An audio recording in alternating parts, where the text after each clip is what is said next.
بسم الله الرحمن الرحيم، والصلاة والسلام على أشرف الخلق نبينا أبي القاسم المصطفى محمد وعلى آله الطيبين الطاهرين الأبرار الميامين، واللعنة على أعدائهم أجمعين. السلام عليك يا مولاي وابن مولاي يا أبا عبد الله الحسين، وعلى الأرواح التي حلت بفنائك. يا ليتنا كنا معكم فنفوز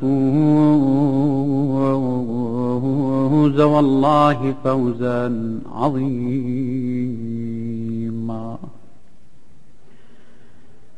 نبي براه الله نورا بعرشه، وما كان شيء في الخليقة يوجد، وأودعه من بعد في صلب آدم ليسترشد الضلال فيه ويهتدوا،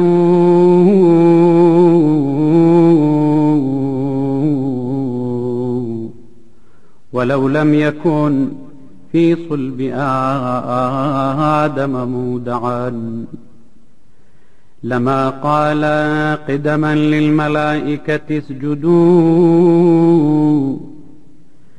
له. الصدر بين الأنبياء وقبلهم، على رأسه تاج النبوة يعقد، لئن سبقوه بالمجيء فإنما أتوا ليبثوا أمره ويمهدوا.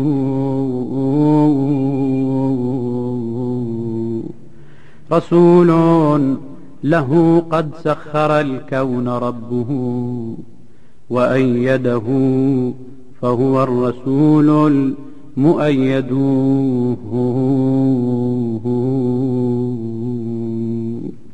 بسم الله الرحمن الرحيم. سبحان الذي أسرى بعبده ليلا من المسجد الحرام إلى المسجد الأقصى الذي باركنا حوله لنريه من آياتنا، إنه هو السميع البصير. صدق الله العلي العظيم.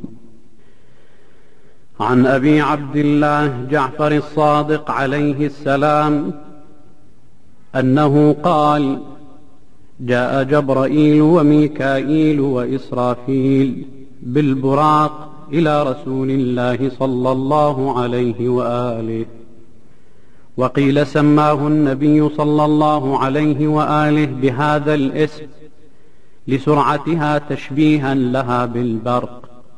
ففي الحديث لو أن الله تعالى أذن لها لجالت الدنيا والآخرة بجرية واحدة، وهي مخلوق أصغر من الفرس بقليل، فيه 40 نوعا من أنواع النور.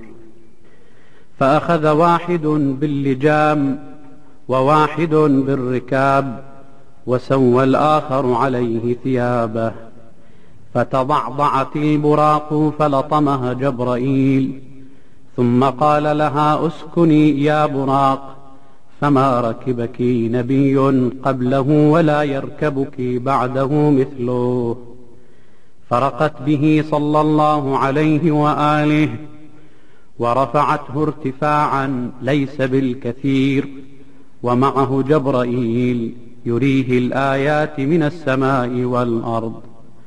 قال صلى الله عليه وآله: فبينما أنا في مسيري إذ نادى مناد عن يميني: يا محمد، فلم أجبه ولم ألتفت إليه. ثم ناداني مناد عن يساري: يا محمد، فلم أجبه ولم ألتفت إليه. ثم استقبلتني امرأة كاشفة عن ذراعيها عليها من كل زينة الدنيا، فقالت: يا محمد، انظرني حتى أكلمك، فلم ألتفت إليها. ثم سرت فسمعت صوتا أفزعني، فجاوزته ومضيت، فنزل بي جبرائيل فقال: صلي، فصليت. فقال: أتدري أين صليت؟ فقلت: لا. فقال: صليت بطيبة وإليها مهاجرتك. ثم ركبت فمضينا ما شاء الله. ثم قال لي: انزل وصلي، فنزلت وصليت. فقال لي: أتدري أين صليت؟ فقلت: لا. فقال: صليت بطور سيناء حيث كلم الله موسى تكليما. ثم ركبت فمضينا ما شاء الله. ثم قال لي: انزل وصلي، فنزلت وصليت. فقال لي: أتدري أين صليت؟ فقلت: لا. قال: صليت في بيت لحم بناحية بيت المقدس حيث ولد عيسى بن مريم عليه السلام. ثم ركبت فمضينا حتى انتهينا إلى بيت المقدس، فربطت البراق بالحلقة التي كانت الأنبياء تربط بها، فدخلت المسجد ومعي جبرائيل إلى جنبي، فوجدنا إبراهيم وموسى وعيسى في من شاء الله من أنبياء الله عليهم السلام قد جمعوا إلي، وأقيمت الصلاة، ولا أشك إلا وجبرائيل سيتقدمنا. فلما استووا أخذ جبرائيل بعضدي فقدمني فأممتهم ولا فخر. ثم أتاني الخازن ب3 أوان، إناء فيه لبن، وإناء فيه ماء، وإناء فيه خمر. وسمعت قائلا يقول: إن أخذ الماء غرق وغرقت أمته، وإن أخذ الخمر غوي وغويت أمته، وإن أخذ اللبن هدي وهديت أمته. قال صلى الله عليه وآله: فأخذت اللبن وشربت منه. فقال لي جبرائيل: هديت وهديت أمتك. ثم قال لي: ماذا رأيت في مسيرك؟ فقلت: ناداني مناد عن يميني، فقال لي: أو أجبته؟ فقلت: لا، ولم ألتفت إليه. فقال: ذاك داعي اليهود، لو أجبته لتهودت أمتك من بعدك. ثم قال: ماذا رأيت؟ فقلت: ناداني مناد عن يساري، فقال لي: أو أجبته؟ فقلت: لا، ولم ألتفت إليه. فقال: ذاك داعي النصارى، لو أجبته لتنصرت أمتك من بعدك. ثم قال: ماذا استقبلك؟ فقلت: لقيت امرأة كاشفة عن ذراعيها عليها من كل زينة، فقالت: يا محمد، انظرني حتى أكلمك. فقال لي: أفكلمتها؟ فقلت: لم أكلمها ولم ألتفت إليها. فقال: تلك الدنيا، ولو كلمتها لاختارت أمتك الدنيا على الآخرة. ثم سمعت صوتا أفزعني، فقال جبرائيل: أتسمع يا محمد؟ قلت: نعم. قال: هذه صخرة قذفتها عن شفير جهنم منذ 70 عاما، فهذا حين استقرت. قال: ثم التفت عن يميني فإذا بشاب حسن الثياب أحسن الناس وجها وأطيبهم ريحا، وهو يقول برفيع صوته: أقبل إلي يا محمد، فأنا أنصح البرية لك. فتقدمت وصليت أمامه 2 ثم أقبل إلي وعانقني وعانقته، وغاب عني ولم أره، وهو يقول: أبشر يا محمد، فإنك أشرف البرية وأفضلها، وأمتك أفضل الأمم. فقلت: يا جبرائيل، من هذا؟ قال: هذا دين الإسلام، فأبشر يا محمد، فإن أمتك يعيشون مسلمين ويموتون مسلمين. فقلت الحمد لله رب العالمين. وتلقتني الملائكة حتى دخلت السماء الدنيا، فما لقيني ملك إلا ضاحكا مستبشرا، حتى لقيني ملك من الملائكة لم أرى أعظم خلقا منه، كريه المنظر ظاهر الغضب، فقال لي مثل ما قالوا من الدعاء، إلا أنه لم يضحك، ولم أرى فيه من الاستبشار ما رأيت ممن ضحك من الملائكة. فقلت من هذا يا جبرائيل؟ فإني قد فزعت منه. فقال يجوز أن تفزع منه، وكلنا نفزع منه.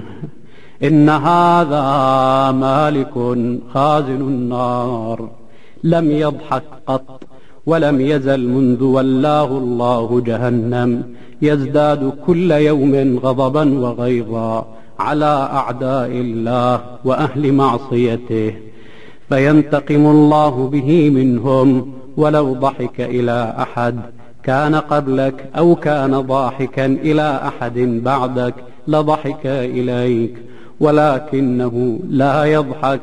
فسلمت عليه فرد السلام علي وبشرني بالجنة. فقلت لجبرائيل، وجبرائيل بالمكان الذي وصفه الله تعالى مطاع ثم أمين، ألا تأمره أن يريني النار؟ فقال له جبرائيل يا مالك أري محمدا النار. فكشف عنها غطاءها وفتح بابا منها، فخرج منها لهب ساطع في السماء وفارت وارتفعت. فقلت يا جبرائيل قل له فليرد عليها غطاءها، فأمره، فقال لها ارجعي، فرجعت إلى مكانها الذي خرجت منه. ثم مضيت فرأيت رجلا آدما جسيما، فقلت من هذا يا جبرائيل؟ فقال هذا أبوك آدم. فإذا هو يعرض عليه ذريته فيقول روح طيب وريح طيبة من جسد طيب. ثم تلا رسول الله صلى الله عليه وآله سورة المطففين على رأس 17 آية. قال فسلمت على أبي آدم وسلم علي، واستغفرت له واستغفر لي، وقال مرحبا بالابن الصالح والنبي الصالح والمبعوث في الزمن الصالح. قال ثم مررت بملك عظيم الخلقة هائل المنظر، وهو جالس على مجلس، وإذا جميع الدنيا بين ركبتي، وإذا بيده لوح من نور ينظر فيه، مكتوب فيه كتاب ينظر فيه، ولا يلتفت يمينا ولا شمالا، مقبلا عليه كهيئة الحزين. فقلت من هذا يا جبرائيل؟ فقال هذا ملك الموت دائب في قبض الأرواح. فقلت يا جبرائيل ادنني منه حتى أكلمه، فأدناني منه فسلمت عليه. وقال له جبرائيل هذا محمد نبي الرحمة الذي أرسله الله إلى العباد، فرحب بي وحياني بالسلام، وقال أبشر يا محمد فإني أرى الخير كله في أمتك. فقلت الحمد لله المنان ذي النعم على عباده، ذلك من فضل ربي ورحمته علي.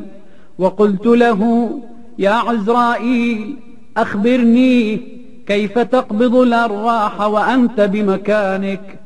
فقال يا محمد إني أقبض الروح أولا، ثم الرجلين، ثم العروق والعصب والعظام والدم واللحم، فإذا بلغت إلى الحلقوم تمزقت أعضاؤه كلها، فإن كانت سعيدة سللتها مثل الشعرة من العجين بحربة من نور ورفعتها إلى عليين.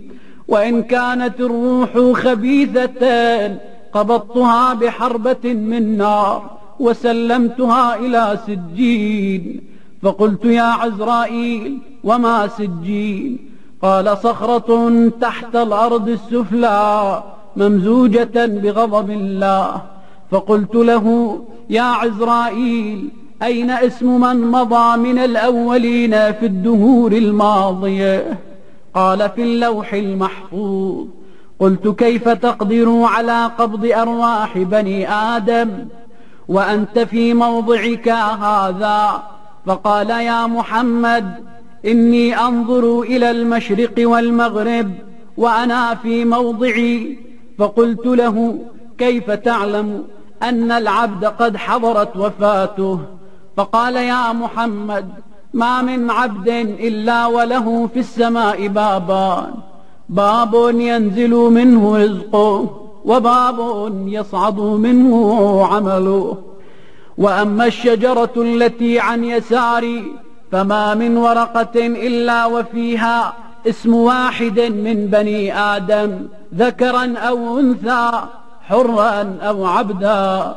فإذا قرب أجل العبد يبست الورقة التي في الشجرة ورفعت على اللوح وفيه اسمه مكتوب، ثم ينغلق الذي ينزل منه رزقه فأعلموا أنه قد دنا أجله وانقطع عمره. فأخبروا أعواني بخبره فينزلون إليه ويقبضون روحه، وهو قوله عز وجل فإذا جاء أجلهم لا يستأخرون ساعة ولا يستقدمون. وقوله عز وجل وهو القاهر فوق عباده ويرسل عليكم حفظة حتى إذا جاء أحدكم الموت توفته رسلنا وهم لا يفرطون، يعني ملك الموت وأعوانه. فقلت يا عزرائيل أتقبض الأرواح كلها على صفة واحدة؟ فقال يا محمد إذا كان العبد من أهل الشقاوة بعثت إليه ملائكة الغضب فيعالجون روحه علاجا شديدا ويخرجونها بالسخط قبضا عنيفا، فيأتي النداء من قبل الله تعالى يا عزرائيل اقذف بالروح الخبيثة إلى سجين. فقال جبرائيل وهو أشد الملائكة عملا. فقلت أكل من مات أو هو ميت فيما بعد هذا يقبض روحه؟ فقال نعم. قلت ويراهم حيث كانوا ويشهدهم بنفسه؟ فقال نعم. فقال ملك الموت ما الدنيا كلها عندي فيما سخره الله لي ومكنني عليها إلا كالدرهم في كف الرجل يقلبه كيف يشاء، وما من دار إلا وأنا أتصفحه كل يوم 5 مرات، وأقول إذا بكى أهل الميت على ميتهم لا تبكوا عليه فإن لي فيكم عودة وعودا حتى لا يبقى منكم أحد. فقلت يا عزرائيل أرني صورتك التي تقبض فيها أرواح الأشقياء.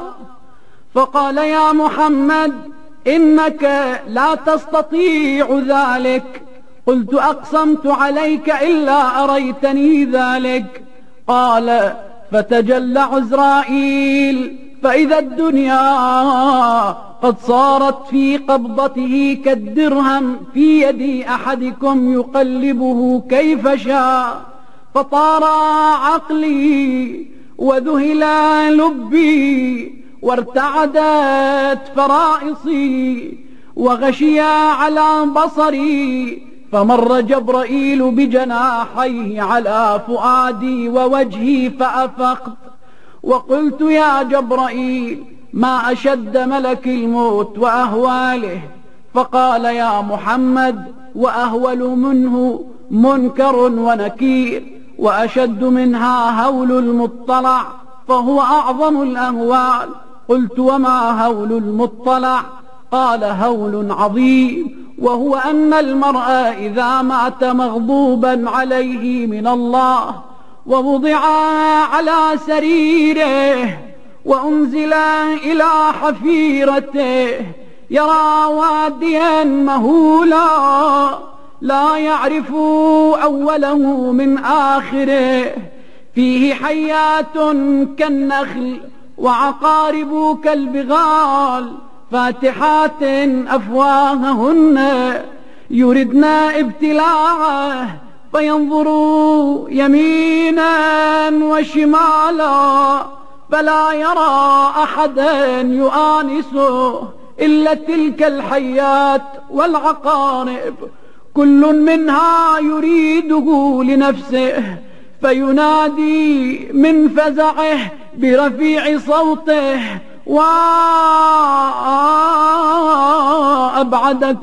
وأبعدكم يا أهل عني.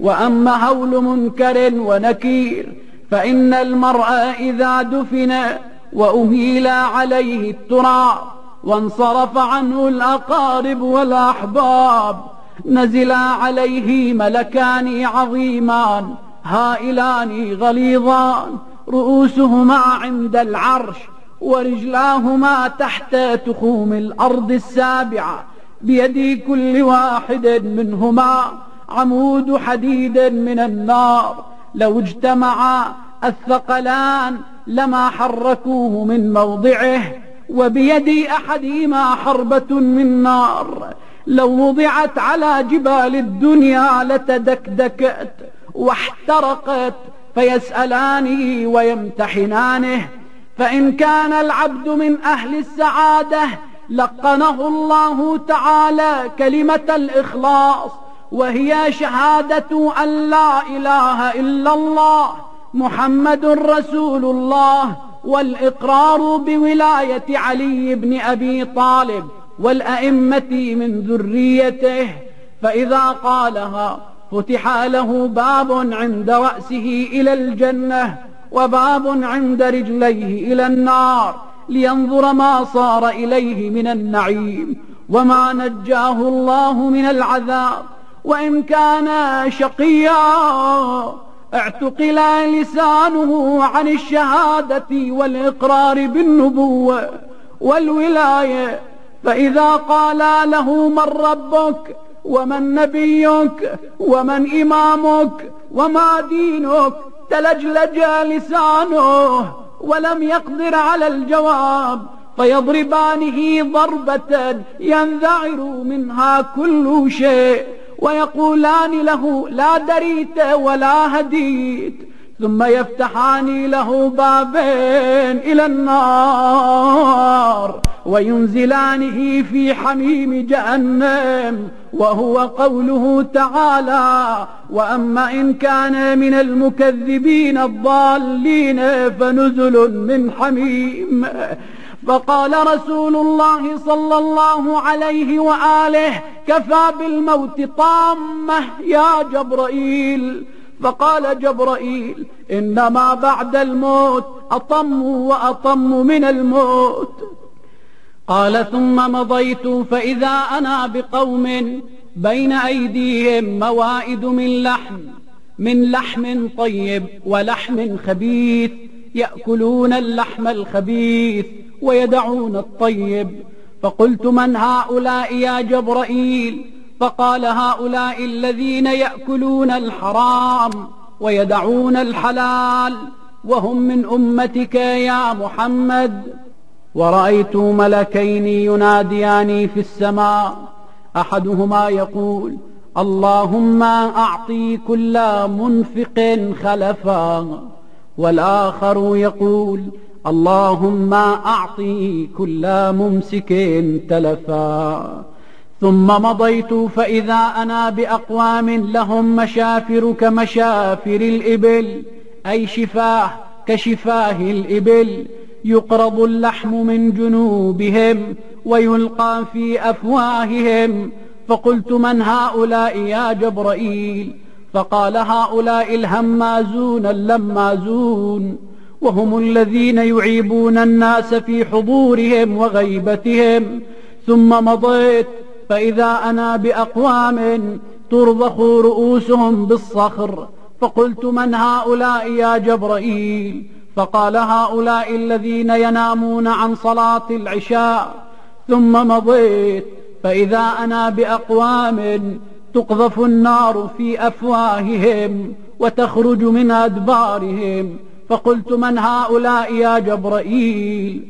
قال هؤلاء الذين يأكلون أموال اليتامى ظلما، إنما يأكلون في بطونهم نارا وسيصلون سعيرا. ثم مضيت فإذا أنا بأقوام يريد أحدهم أن يقوم فلا يقدر من عظم بطنه، فقلت من هؤلاء يا جبرائيل؟ قال هؤلاء الذين يأكلون الربا، لا يقومون إلا كما يقوم الذي يتخبطه الشيطان من الماس، وإذا هم مثل آل فرعون يعرضون على النار غدوا وعشيا، يقولون ربنا متى تقوم الساعة.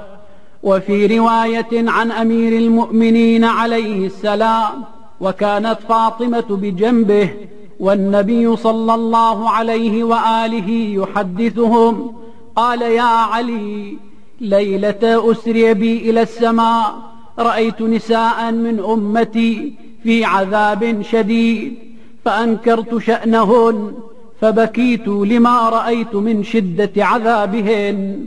رأيت امرأة معلقة بشعرها يغلي دماغ رأسها، ورأيت امرأة معلقة بلسانها والحميم يصب في حلقها، ورأيت امرأة معلقة بثدييها، ورأيت امرأة تأكل لحم جسدها والنار توقد من تحتها، ورأيت امرأة قد شد رجلاها إلى يديها وقد سلط عليها الحيات والعقارب، ورأيت امرأة صماء عمياء خرساء في تابوت من نار يخرج دماغ رأسها من منخرها وبدنها متقطع من الجذام والبرص، ورأيت امرأة معلقة برجليها في تنور من نار، ورأيت امرأة تقطع لحم جسدها من مقدمها ومؤخرها بمقاريد من نار، ورأيت امرأة يحرق وجهها ويداها وهي تأكل أمعاءها، ورأيت امرأة رأسها رأس خنزير وبدنها بدن حمار وعليها ألف لون من العذاب، ورأيت امرأة على صورة الكلب والنار تدخل في دبرها وتخرج من فيها، والملائكة يضربون رأسها وبدنها بمقامع من نار. فقالت فاطمة عليها السلام حبيبي وقرة عيني أخبرني ما كان عملهن وسيرتهن حتى وضع الله عليهن هذا العذاب. فقال صلى الله عليه وآله يا بنيتي أما المعلقة بشعرها فإنها كانت لا تغطي شعرها من الرجال، وأما المعلقة بلسانها فإنها كانت تؤذي زوجها، وأما المعلقة بثدييها فإنها كانت تمتنع عن فراش زوجها، وأما المعلقة برجليها فإنها كانت تخرج من بيتها بغير إذن زوجها، وأما التي كانت تأكل لحم جسدها فإنها كانت تزين بدنها للناس، وأما التي شدت يداها إلى رجليها وسلط عليها الحيات والعقارب فإنها كانت قذرة الوضوء قذرة الثياب، وكانت لا تغتسل من الجنابة والحيض ولا تنظف، وكانت تستهين بالصلاة. وأما العمياء الصماء الخرساء فإنها كانت تلد من الزنا فتعلقه في عنق زوجها. وأما التي كانت يقرض لحمها بالمقاريض فإنها كانت تعرض نفسها على الرجال. وأما التي كان يحرق وجهها وبدنها وهي تأكل أمعاءها فإنها كانت قوادة. وأما التي كان رأسها رأس خنزير وبدنها بدن حمار فإنها كانت نمامة كذابة. وأما التي كانت على صورة الكلب والنار تدخل في دبرها وتخرج من فيها فإنها كانت قينة نواحة حاسدة. ثم قال صلى الله عليه وآله: ويل لامرأة أغضبت زوجها، وطوبى لامرأة رضي عنها زوجها. ورأيت فيها رجالا يسقون من الحميم والصديد، فإذا وصل إلى جنوبهم وأجوافهم تمزقت جلودهم ولحومهم. فقلت: يا جبرائيل، من هؤلاء؟ قال: هؤلاء الذين يشربون الخمر والمسكر. ورأيت فيها رجالا يتقلبون على شفير جهنم وهم في العذاب الأليم. فقلت: يا جبرائيل، من هؤلاء؟ قال: الذين يبخسون الميزان. ورأيت رجلا معلقا برجليه وعنده ملك بيده سيف من نار يقطعه به، فإذا قطعه وخلص عاد كما كان، وهذا حاله إلى يوم القيامة. فقلت: يا جبرائيل، من هذا؟ قال: هذا قاتل النفس المحترمة. ورأيت رجلا وجهه خلف قفاه ومعه ملك في يده حية، فتجيء الحية فتبلعه وتقذفه فيصير فحمة سوداء، وهذا حاله.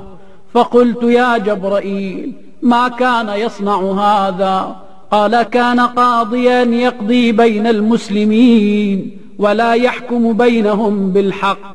ورأيت رجلا على فراش من نار، وفي كل ساعة يضطرب به الفراش، فتخرج من تحته حية فتقطعه وتأكله ثم تقذفه فيبتلعه ثعبان.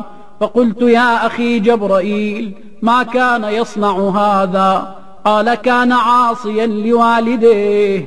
ورأيت رجلا معلقا في النار ومعه ملك يضربه يمينا وشمالا ويرميه في النار وهو ينادي عليه: هذا جزاء من وجب عليه الحج ولم يحج. ورأيت رجلا نائما على قفاه ويداه مغلولتان إلى رجليه، والنار تخرج من دبره وتدخل في فمه، ومعه ملك ينادي عليه: هذا جزاء من لا يصوم شهر رمضان. ورأيت رجلا بيده شجرة من نار وعنده حية تبلع يديه ورجليه، ومعه ملك ينادي عليه: هذا جزاء من يمنع الزكاة أربابها.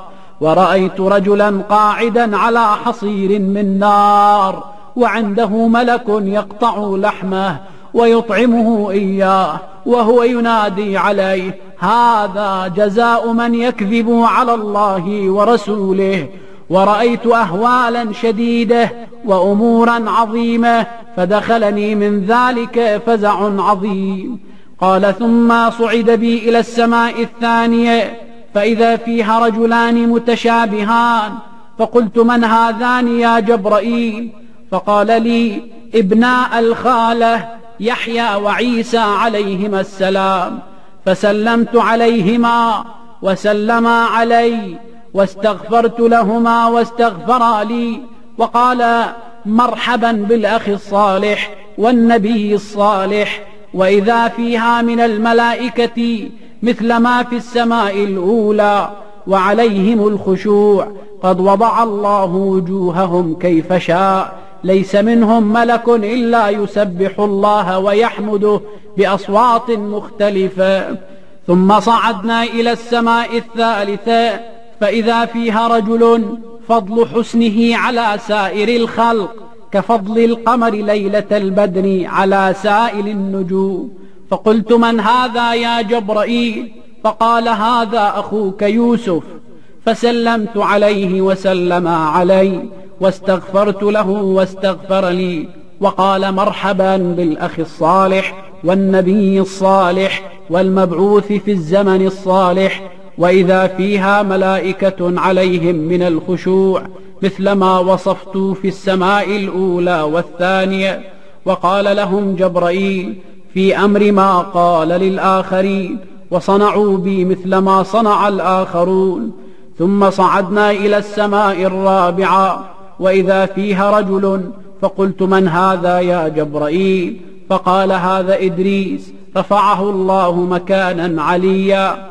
فسلمت عليه وسلم علي، واستغفرت له واستغفر لي. وإذا فيها من الملائكة عليهم الخشوع مثل ما في السماوات التي عبرناها، فبشروني بالخير لي ولأمتي. ثم صعدنا إلى السماء الخامسة فإذا فيها رجل كهل عظيم العين، لم أرى كهلا أعظم منه، حوله ثلة من أمته، فأعجبتني كثرتهم. فقلت: من هذا يا جبرائيل؟ فقال: هذا المحبب في قومه هارون بن عمران. فسلمت عليه وسلم علي، واستغفرت له واستغفر لي. وإذا فيها من الملائكة الخشوع مثل ما في السماوات. ثم صعدنا إلى السماء السادسة وإذا فيها رجل آدم طويل عليه سمرة، ولولا أن عليه قميصين لنفذ شعره منهما. فسمعته يقول: يزعم بنو إسرائيل أني أكرم ولد آدم على الله، وهذا رجل أكرم على الله مني. فقلت: من هذا يا جبرائيل؟ فقال: هذا أخوك موسى بن عمران. فسلمت عليه وسلم علي، واستغفرت له واستغفر لي. وإذا فيها من الملائكة الخشوع مثل ما في السماوات. ثم صعدنا إلى السماء السابعة فما مررت بملك من الملائكة إلا قالوا: يا محمد احتجم وأمر أمتك بالحجامة، وهي إخراج الدم الفاسد من الجسد.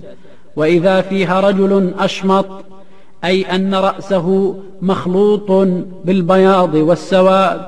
وإذا فيها رجل أشمط الرأس واللحية جالس. فقلت: يا جبرائيل، من هذا الذي في السماء السابعة على باب البيت المعمور في جوار الله تعالى؟ فقال: هذا يا محمد أبوك إبراهيم، وهذا محلك ومحل من اتقى من أمتك. ثم قرأ رسول الله صلى الله عليه وآله: إن أولى الناس بإبراهيم للذين اتبعوه وهذا النبي والذين آمنوا والله ولي المؤمنين. قال صلى الله عليه وآله: فسلمت عليه وسلم علي، وقال: مرحبا بالنبي الصالح والابن الصالح والمبعوث في الزمن الصالح. وإذا فيها من الملائكة الخشوع مثل ما في السماوات. فبشروني بالخير والرحمة لي ولأمتي. وانتهيت إلى سدرة المنتهى فإذا الورقة منها تظل أمة من الأمم، فكنت منها كما قال الله تعالى: ثم دنا فتدلى فكان قاب قوسين أو أدنى فأوحى إلى عبده ما أوحى. فقال الصادق عليه السلام: ما وفد إلى الله تعالى أحد أكرم من رسول الله صلى الله عليه وآله. يا رب، أعطيت أنبياءك فضائل فأعطني. فقال الله: قد أعطيتك فيما أعطيتك كلمتين من تحت عرشي، لا حول ولا قوة إلا بالله. ولا منجى منك إلا إليك. ثم سمعت الآذان فإذا ملك يؤذن لم يرى في السماء قبل تلك الليلة. ثم أممت الملائكة في السماء كما أممت الأنبياء في بيت المقدس. قال صلى الله عليه وآله: ثم سار بي الملائكة إلى الجنة، وإذا فيها أنهار وأشجار وقصور، وإذا أرضها من الفضة، وحيطانها من الذهب، وحصاؤها اللؤلؤ، ونباتها الياقوت والزعفران والزبرجد، وشرفات قصورها من العقيق، وقببها معقودة على الكوثر، وسقفها العرش، والرحمة حشوها، والنبيون سكانها، والملائكة عمارها. وأهل الجنة لا يموتون ولا يهرمون، وهم يسبحون الله ويقدسونه، وعن ذكر الله لا يفترون. وليس في الجنة شمس ولا قمر ولا ليل ولا نهار. وفي رواية قال النبي صلى الله عليه وآله: ثم أخذ جبرائيل بيدي فأدخلني الجنة، فإذا أنا بشجرة من نور أصلها ملكان يطويان الحلل والحلى. فقلت: حبيبي جبرائيل، لمن هذه الشجرة؟ فقال: هذه لأخيك علي بن أبي طالب، وهذان الملكان يطويان له الحلى والحلل إلى يوم القيامة. ثم تقدمت أمامي فإذا أنا برطب ألين من الزبد، وأطيب رائحة من المسك، وأحلى من العسل.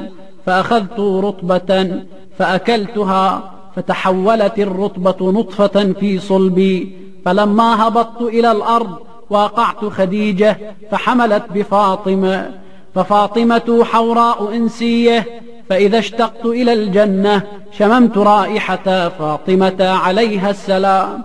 وعن أمير المؤمنين عليه السلام قال له النبي صلى الله عليه وآله: وإنه لما عرج بي إلى السماء أذن جبرائيل مثنى مثنى، وأقام مثنى مثنى، ثم قال لي: تقدم يا محمد. فقلت له: يا جبرائيل، أتقدم عليك؟ فقال: نعم، لأن الله تبارك وتعالى فضل أنبياءه على ملائكته أجمعين، وفضلك خاصة، فتقدمت فصليت بهم ولا فخر.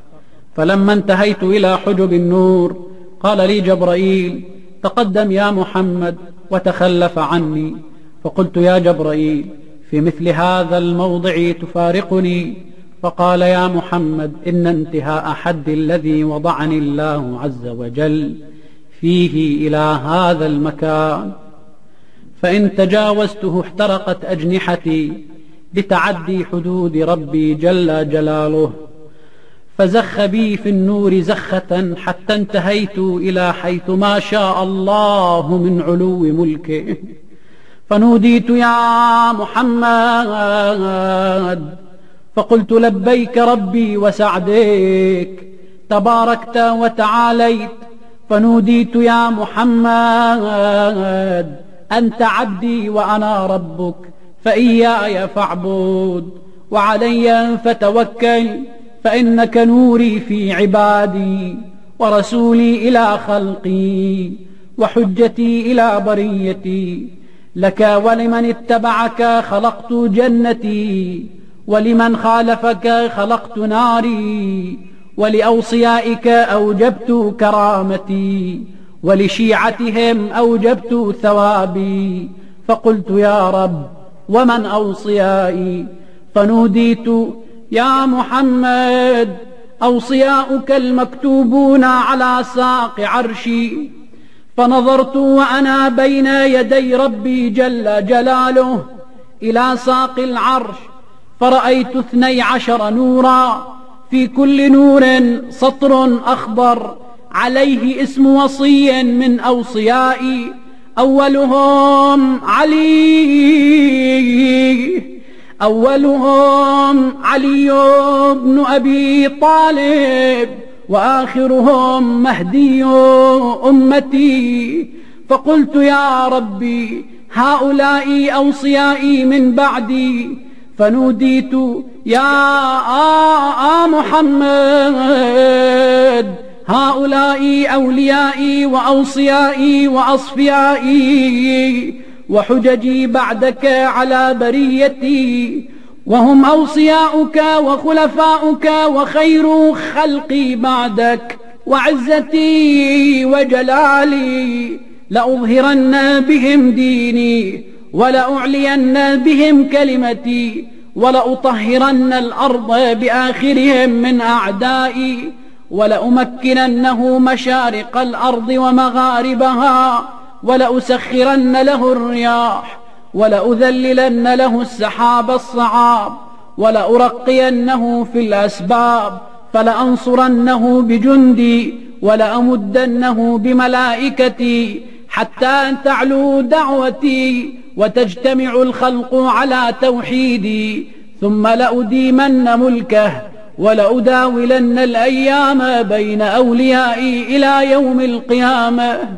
وفي رواية الإمام الصادق سلام الله عليه: نزلت فمررت بملائكة سماء الدنيا فسألوني إلى أين انتهيت، فقلت إلى السماء السابعة والليل على حاله، ففتح لي بابها، فقلت يا جبرائيل ما أحسن هذه الليلة، وأتيت في أسرع من رد البصر، وقلت يا جبرائيل إني أخاف أن يكذبوني، فقال يا محمد إن في الأرض من يصدقك، وهو الصديق الأكبر أخوك علي بن أبي طالب عليه السلام، فلا تبالي بقولهم. فأتيت إلى منزل أم هاني والليل قد مضى نصفه، فقلت لها إني صليت البارحة هاهنا، ثم عرج بي ورأيت من العجائب ما لا توصف في السماوات، ثم أصبحت. فقالت أم هاني يا نبي الله لا تحدث أحدا بذلك فإنهم يكذبوك. فقلت والله لأحدثن الإنس بما رأيت وبما كان حتى يسمع البر والفاجر. ثم مضى إلى المسجد، فلما صلى صلاة الصبح استقبلهم بوجهه الكريم وقال أيها الناس إن جبرائيل أتاني هذه الليلة ومعه براق من الجنة فأركبني عليه، وأتى بي إلى بيت المقدس، ثم رفعني إلى سماء الدنيا وإلى السماء الثانية والثالثة، حتى انتهى بي إلى السماء السابعة، ثم صعد بي إلى العرش وناجيت ربي، وقد افترض علي وعلى أمتي كل يوم وليلة 5 صلوات وصيام شهر رمضان، وعرفهم بذلك فغضبوا وجعلوا يتحدثون. فقال رجل من بني عدي والله لو كنت على الإبل النجب يصعدون بك الأودية والشعاب لما وصلن بك في أقل من شهر إلى بيت المقدس. فقال بعضهم أخبرنا عما رأيت في السماوات من الأنبياء. فقال رأيت أبي إبراهيم، ووصفه لهم، فصاروا بين مكذب ومصدق. قال بعضهم لبعض قد ظفرتم به فاسألوه عن إيلياء. قال فسألوه عنها فأطرق ومكث، فأتاه جبرائيل فقال يا رسول الله ارفع رأسك فإن الله قد رفع لك إيلياء، وإيلياء هي بيت المقدس والقدس، وقد أمر الله كل منخفض من الأرض فارتفع وكل مرتفع فانخفض، فرفع رأسه فإذا إيلياء قد رفعت له، فجعلوا يسألونه ويخبرهم وهو ينظر إليها. ثم قال إن علامة ذلك عير لأبي سفيان يحمل ندا يقدمها جمل أحمر يدخل غدا مع الشمس. فأرسلوا الرسل وقالوا لهم حيثما لقيتم العير فاحبسوها ليكذبوه بذلك.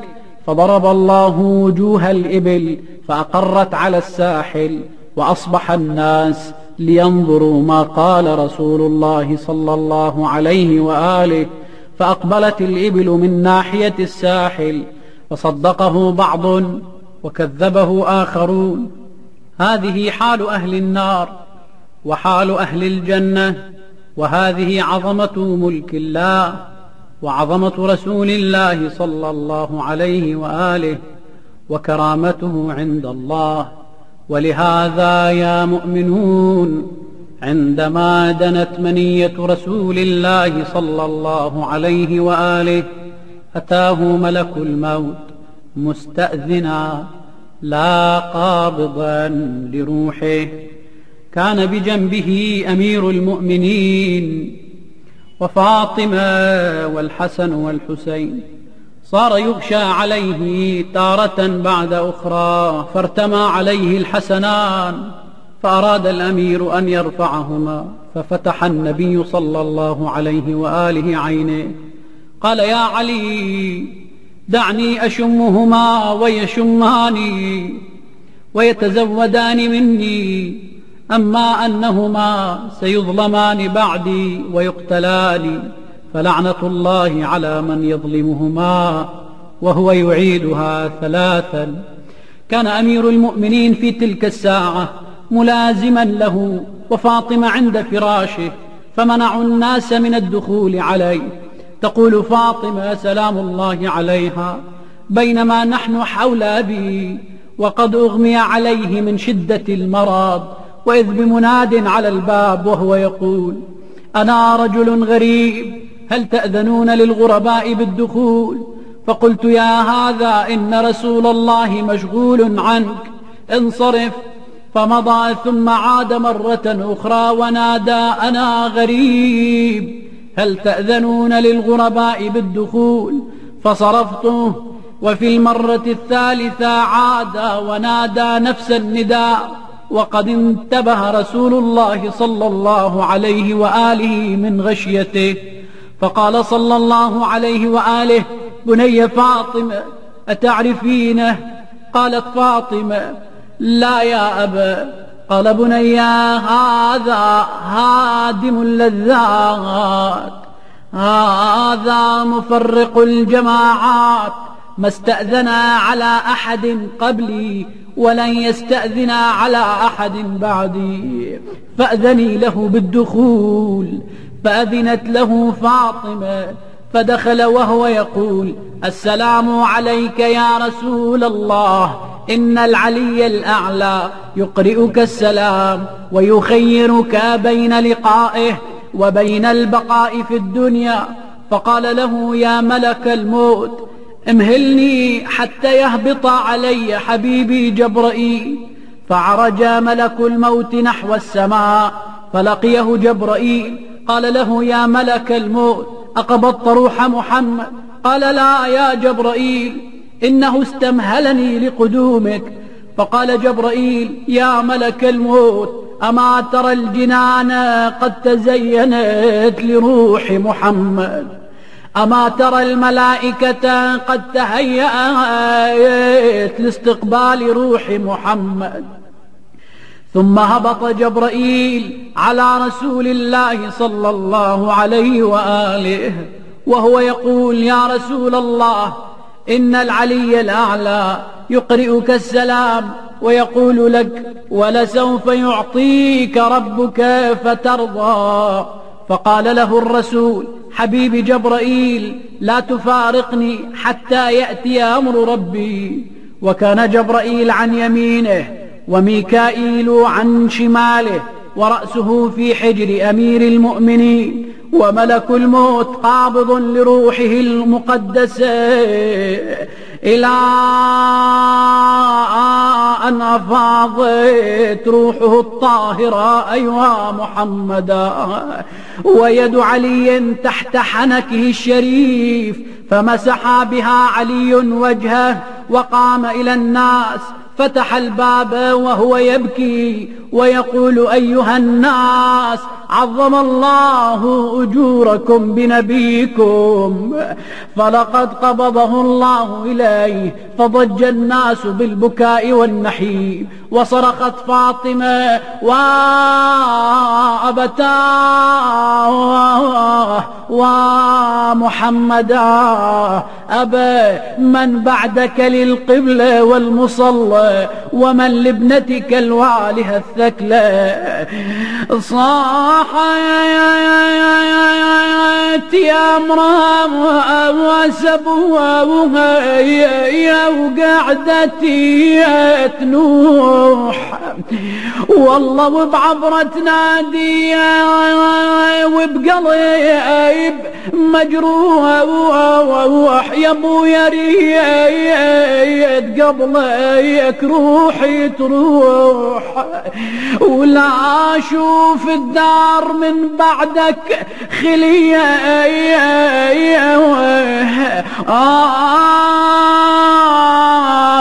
اسم الله على طولك يا جمال الهاشمية، عالمغتسل ممدود يا خير البرية، يا المرتضى اكشف لي عن الوالي وجماله،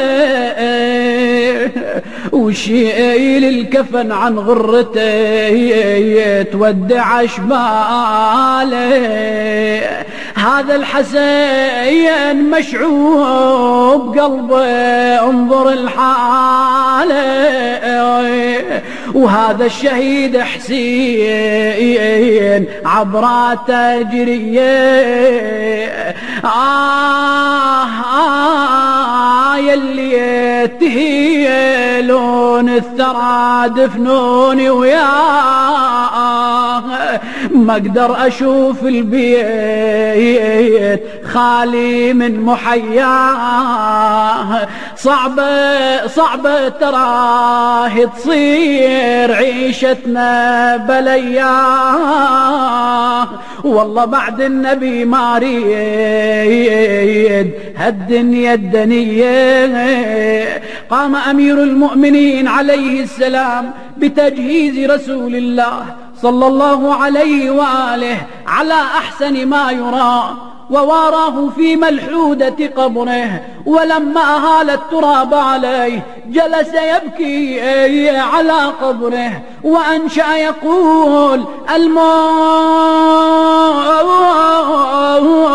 لا والدي أن يبقي ولا ولدا، هذا السبيل إلى أن لا ترى أحدا،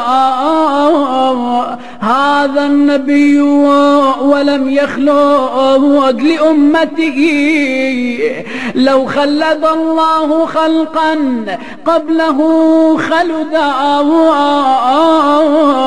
للموت فينا سهام غير طائشة، من فاته اليوم سهم لم يفته غدا، إنا لله وإنا إليه راجعون. ولا حول ولا قوة إلا بالله العلي العظيم. نسألك وندعوك يا الله أن تفرج عنا وأن ترحمنا بتعجيل فرج وليك صاحب العصر والزمان، إلى أرواح أموات الحاضرين ومن مات على الإيمان. رحم الله من يقرأ الفاتحة مع الصلوات.